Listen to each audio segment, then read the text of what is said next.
বাংলা যুবসাথী প্রকল্পের টাকা আপনি যদি এখনও পর্যন্ত না পেয়ে থাকেন, তাহলে কবে আপনার ব্যাঙ্ক অ্যাকাউন্টে জমা হবে? আপনি প্রথম কিস্তিও পাননি, দ্বিতীয় কিস্তিও আপনার অ্যাকাউন্টে জমা হয়নি, কিংবা আপনি প্রথম কিস্তি পেয়েছেন, দ্বিতীয় কিস্তি আপনার অ্যাকাউন্টে জমা হয়নি, তাহলে কবে আপনার অ্যাকাউন্টে টাকাটি জমা হবে? তা জানিয়ে দেবো আজকের ভিডিওতে। এই মুহূর্তে সবথেকে বড় একটি আপডেট, কী কারণে আপনার ব্যাঙ্ক অ্যাকাউন্টে বাংলা যুবসাথী প্রকল্পের টাকা জমা হচ্ছে না। আপনি প্রথম কিস্তি পেয়েছেন, দ্বিতীয় কিস্তি কেন পাচ্ছেন না, কিংবা আপনি প্রথম এবং দ্বিতীয় দুটো কিস্তিও পাননি, তার পিছনে কারণ কী রয়েছে, কবে নাগাদ আপনার অ্যাকাউন্টে টাকা আসতে পারে, এবং আপনি কীভাবে চেক করবেন যে আপনার কোন ব্যাঙ্ক অ্যাকাউন্টে টাকা জমা হচ্ছে, কিংবা আপনি চাচ্ছেন যে অ্যাকাউন্ট নম্বর পরিবর্তন করতে, সেটিও আপনি পরিবর্তন করতে পারবেন। চলুন জেনে নিচ্ছি আজকে ভিডিওতে বিস্তারিত। আর আপনি যদি এখনও পর্যন্ত ভিডিওতে লাইক না করে থাকেন, অবশ্যই লাইক করে দিন। তার পাশাপাশি চ্যানেল সাবস্ক্রাইব করে পাশে ক্লিক করে নোট সংখ্যা রাখুন পরবর্তী ভিডিও সবাইকে পাওয়ার জন্য। আর আপনি যদি ভিডিওটি আমাদের ফেসবুক পেজ এমডি তিনুসার এনে দেখে থাকেন, অবশ্যই ফেসবুক পেজটি ফলো করুন, আর অবশ্যই ভিডিওটি প্রত্যেকে শেয়ার করে জানিয়ে দিন। তো বাংলা যুবসাথী প্রকল্পের টাকা কিন্তু দ্বিতীয় কিস্তি অর্থাৎ এই মাস থেকে কিন্তু পাঠানো হচ্ছে ডিবিটির মাধ্যমে। প্রথম কিস্তি পাঠানো হয়েছে, আপনি ফর্ম পূরণ করার সময় যে অ্যাকাউন্ট নম্বর উল্লেখ করেছেন, যে ব্যাংকের তথ্য উল্লেখ করেছেন, সেই অ্যাকাউন্টে পাঠানো হয়েছে। কিন্তু দ্বিতীয় কিস্তি কিন্তু এখন ডিবিটির মাধ্যমে পাঠানো হচ্ছে। যারা প্রথম কিস্তি পাননি, অনেকের অ্যাকাউন্টে কিন্তু এই এপ্রিল মাসে দুটো কিস্তি, প্রথম কিস্তি এবং দ্বিতীয় কিস্তি একসঙ্গে পাঠানো হয়েছে 3,000 টাকা।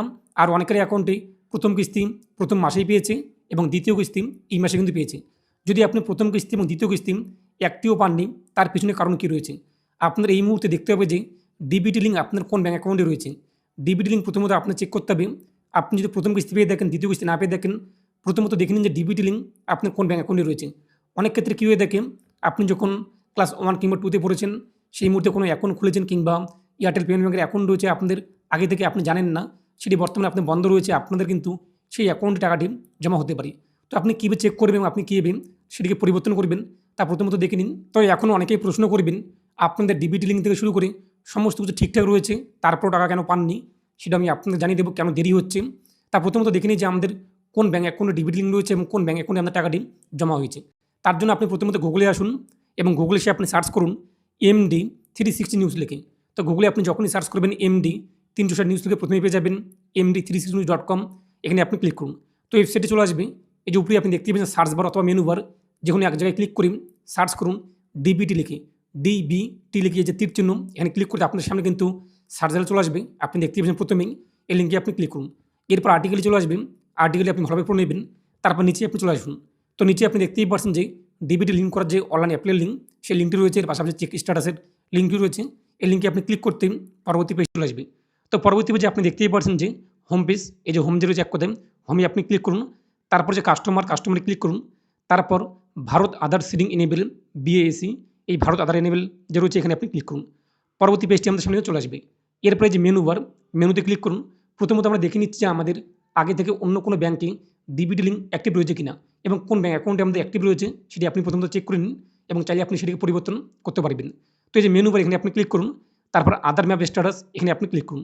পরবর্তী পেজে আপনি আপনার 12 সংখ্যার আধার কার্ড নাম্বার বসিয়ে দিন। তারপর নিচে ক্যাপচার কোড যা হয়েছে তা উল্লেখ করে দিন। এরপর চেক স্ট্যাটাস, এখানে আপনি ক্লিক করুন। পরবর্তী পেজে আধার কার্ডে যে মোবাইল নাম্বার লিঙ্ক রয়েছে, সেই মোবাইল নাম্বার ওটিপি আসবে, ওটিপি আপনি বসিয়ে দিন। তারপর কনফার্ম, এখানে আপনি ক্লিক করুন। পরবর্তী পেজে আপনি দেখতেই পাচ্ছেন যে যদি আপনার আগে থেকে কোনো ব্যাঙ্কে ডিবিটি লিঙ্ক থাকে, অ্যাক্টিভ রয়েছে, তার তথ্য কিন্তু শো হবে। কোন ব্যাঙ্কে আপনার ডিবিটি লিঙ্ক রয়েছে, ডিবিটি ইনেবল নাকি নট ইনেবল রয়েছে। যদি ইনেবল থাকে তাহলে আপনার ডিবিটি এই ব্যাঙ্কে অ্যাক্টিভ রয়েছে, আর যদি নট ইনেবল থাকে তাহলে আপনাদের কিন্তু ডিবিটি অ্যাক্টিভ নেই। তো আপনি দেখে নিন যে ইনেবল ফর ডিবিটি লেখা রয়েছে কিনা, এবং কোন ব্যাঙ্ক অ্যাকাউন্টে আপনার লিঙ্ক রয়েছে, কত সালে আপনাদের লিঙ্ক রয়েছে আপনি কিন্তু দেখতেই পাচ্ছেন। তো আপনাদের কিন্তু এই ব্যাঙ্কে ডিবিটি লিঙ্ক অ্যাক্টিভ রয়েছে, এবং যুবসাথীর টাকা যখন পাঠানো হয়েছে আপনার কিন্তু এই ব্যাঙ্ক অ্যাকাউন্টেই জমা হয়েছে। তারপর যদি আপনার এই ব্যাঙ্ক অ্যাকাউন্টে টাকা জমা না হয়ে থাকে, তার পিছনে কারণ কী রয়েছে আমি আপনাদেরকে জানিয়ে দিচ্ছি। তো প্রথমত আপনি দেখে নিন যে কোন ব্যাঙ্কে আপনার ডিবিটি লিঙ্ক অ্যাক্টিভ রয়েছে। যদি আপনি ফর্ম পূরণ করার সময় আলাদা অ্যাকাউন্ট দিয়ে থাকেন এবং আপনার ডিবিটি লিঙ্ক আলাদা ব্যাঙ্কে রয়েছে, তাহলে আপনার টাকা কিন্তু সেই আলাদা ব্যাঙ্ক যে রয়েছে, ডিবিটি লিঙ্ক যে ব্যাঙ্কে রয়েছে, সেই ব্যাঙ্কে কিন্তু টাকাটি জমা হয়েছে।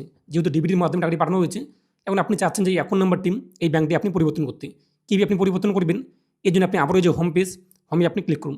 তারপরে যে আধার সিডিং এবং ডিসিডিং, এখানে আপনি ক্লিক করুন। তারপর কনফার্ম, এখানে ক্লিক করে দিন। পেজটি চলে আসবে।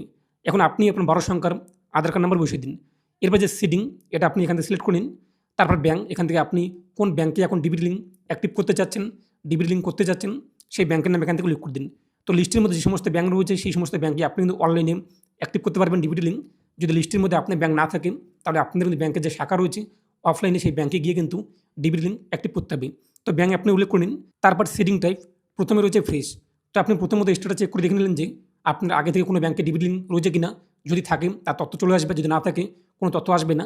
সেরকম যদি কোনো তথ্য না আসে আপনি স্ট্যাটাস চেক করার সময় প্রথম ধাপটি আমি আপনাদের যেটা দেখিয়ে দিলাম, তাহলে এই যে ফ্রেশ এটি আপনি উল্লেখ করে দেবেন। এখন দ্বিতীয় অপশনের মানে কী রয়েছে, যদি আপনাদের একই ব্যাংক, ধরুন স্টেট ব্যাংক, কিন্তু আপনাদের অ্যাকাউন্ট আলাদা, দুটো অ্যাকাউন্ট রয়েছে একই ব্যাংকে, তাহলে আপনি যে দ্বিতীয় অপশনটি এটি চয়েস করবেন। একই ব্যাংক আলাদা অ্যাকাউন্টে আপনি ডিবিট লিঙ্ক অ্যাক্টিভ করতে চান, তাহলে দ্বিতীয় অপশনটি। আর 3 নম্বর অপশনটির মানে কি, আপনাদের এক ব্যাংক থেকে অপর ব্যাংক, আগে স্টেট ব্যাংক ছিল, আপনি বর্তমানে কানাড়া ব্যাংক করতে চান, কিংবা আগে আপনাদের এয়ারটেল পেমেন্ট ব্যাংক রয়েছে, বর্তমানে আপনি পাঞ্জাব ন্যাশনাল ব্যাংক করতে চান। এক কথায় এক ব্যাংক থেকে অপর ব্যাংক হলেন এই যে 3 নম্বর অপশনটি এটি আপনি চয়েস করবেন। তারপর নিচে আপনি আপনার অ্যাকাউন্ট নাম্বার, যে ব্যাংকে আপনি ডিবিট লিঙ্ক করতে চান, যে ব্যাংকটি আপনি উল্লেখ করেছেন সেই ব্যাংকের অ্যাকাউন্ট নাম্বারটি আপনি কনফার্ম করে দিন। তারপর নিচের বক্সে টিকমার্ক করুন। তারপর নিচে দেখতে পাবেন ক্যাপচার কোড যা রয়েছে তা উল্লেখ করে দিন। তারপর সাবমিট ক্লিক করুন। পরবর্তী পেজটি চলে আসবে টার্মস অ্যান্ড কন্ডিশন। আপনি স্ক্রল করে নিচে চলে আসবেন। স্ক্রল করে নিচে আসতে দেখতেই পাচ্ছেন যে আপনার সামনে সমস্ত তথ্যগুলো। এরপরে যে অ্যাগ্রি অ্যান্ড কন্টিনিউ, এই অ্যাগ্রি অ্যান্ড কন্টিনিউ আপনি ক্লিক করুন। পরবর্তী পেজটি চলে আসবে আধার কার্ডের যে মোবাইল নাম্বার লিঙ্ক রয়েছে সেই মোবাইল নাম্বারের ওটিপি আপনি বসিয়ে দিন। তারপর কনফার্ম এখানে আপনি ক্লিক করুন। কিছুক্ষণ আপনি ওয়েট করবেন, এটা আপনার সামনে লোডিং নেবে এবং আপনার সামনে একটি অপশান চলে আসবে কনফার্ম। এই কনফার্মে আপনি ক্লিক করুন। পরবর্তী পেজে আপনি দেখতেই পাচ্ছেন যে আমাদের কিন্তু ডিবিট লিঙ্ক অ্যাক্টিভ। কয়েক মিনিটের মধ্যে আপনি কিন্তু এক ব্যাংক থেকে অপর ব্যাংকে ডিবিট লিঙ্ক অ্যাক্টিভ করতে পারবেন। এরপর আপনি আবার স্ট্যাটাস চেক করে দেখে নিন একই পদ্ধতি, যেটা আমি আপনার প্রথমে দেখিয়ে দিলাম।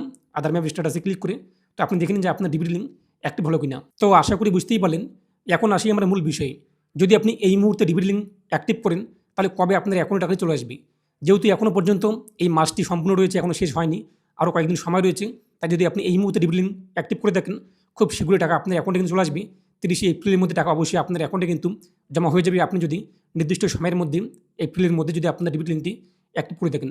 এবং আমি কিন্তু এর আগে একজন যে যুবসাথী হোল্ডার যে রয়েছে আবেদনকারী, তার ডিবিট লিঙ্ক অ্যাক্টিভ করেছিলাম, টাকা তার অ্যাকাউন্টে কিন্তু জমা হয়নি। ডিবিট লিঙ্ক অ্যাক্টিভ করার 3 দিন পর তার অ্যাকাউন্টে কিন্তু টাকাটা জমা হয়েছে, প্রায় 5-7 দিন হলো এরকম কেসটি। তো আশা করি বুঝতেই পারেন, যদি আপনি এখনও পর্যন্ত ডিবিট লিঙ্ক অ্যাক্টিভ না করে দেখেন অবশ্যই ডিবিট লিঙ্ক অ্যাক্টিভ করে নিন, আপনার অ্যাকাউন্টে টাকাটি চলে আসবে।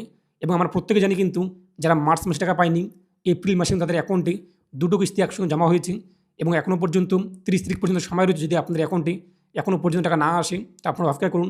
এপ্রিল মাসে না আসলে মে মাসে আপনার অ্যাকাউন্টে টাকা চলে আসবে। সেক্ষেত্রে আপনার অ্যাকাউন্টে কিন্তু 3টি কিস্তি একসঙ্গে আসতেও পারে, এমনটা কিন্তু এই মুহূর্তে খবর নেই যদিও, কিন্তু আমরা আগের মাস এক কথায় এই মুহূর্তে আমি জানতে পারছি যে মার্চ এবং এপ্রিল দুটো কিস্তি একসঙ্গে জমা হয়েছে। সেক্ষেত্রে যারা আগে থেকে আবেদন করেছে টাকা পাননি এখনও পর্যন্ত, যদি মে মাসেও টাকা না পেয়ে দেখেন এক কথায় এপ্রিল মাসেও, তো মে মাসে আপনাদের অ্যাকাউন্টে কিন্তু 3টি কিস্তি একসঙ্গে আসতেও পারে। তবে এ নিয়ে কিন্তু কোনো রকম নোটিশ কিংবা কোনো বিজ্ঞপ্তি নেই যে আপনাদের 3টি কিস্তি একসঙ্গে আসবে। তবে আমরা কিন্তু পূর্বের অভিজ্ঞতা, অর্থাৎ এই যে বর্তমান মাস যারা মার্চে টাকা পায়নি, এপ্রিল মাসে তাদের অ্যাকাউন্টে দুটো কিস্তি যেহেতু জমা হয়েছে, এবং আপনারা যারা যারা মার্চের আগে অ্যাপ্লাই করেছেন যখন চালু হয়েছিল প্রকল্পটি সেই নির্দিষ্ট সময়ের মধ্যে, এবং আপনি এখনও পর্যন্ত টাকা না পেয়ে দেখেন, তাহলে অবশ্যই আপনার অ্যাকাউন্টে কিন্তু 3টি কিস্তি আসতেও পারে। তাই এখনও অপেক্ষা করুন। এবং এখনও পর্যন্ত এপ্রিল মাস যেহেতু শেষ হয়নি, এখনও পর্যন্ত এপ্রিল মাসের বেশ কয়েকদিন বাকি রয়েছে, আপনারা আপনাদের এক কথা স্টার্ট চেক করে দেখে নিন যে ডিবিট লিঙ্ক কোন পর্যায়ে রয়েছে। তার পাশাপাশি যুবসাথী অনলাইন পোর্টালে কিন্তু একটি হেল্পডেস্ক নাম্বার চালু করা হয়েছে। সেই হেল্পডেস্ক নাম্বারে আপনারা কল করার চেষ্টা করুন। যদি কল এক কথা যায় কিংবা কল ঢুকে থাকে তাহলে আপনারা যোগাযোগ করুন, সেখানে কী বলে আপনাদের তা আপনি জানতে পারবেন। তো এটা আপনি যারা চলে নিয়ে আপনার মতামত কমেন্টে পেশ করুন, আর অবশ্যই ভিডিওটি প্রত্যেকে শেয়ার করে জানিয়ে দিন। তো প্রত্যেকে ভালো থাকুন এবং সুস্থ থাকুন।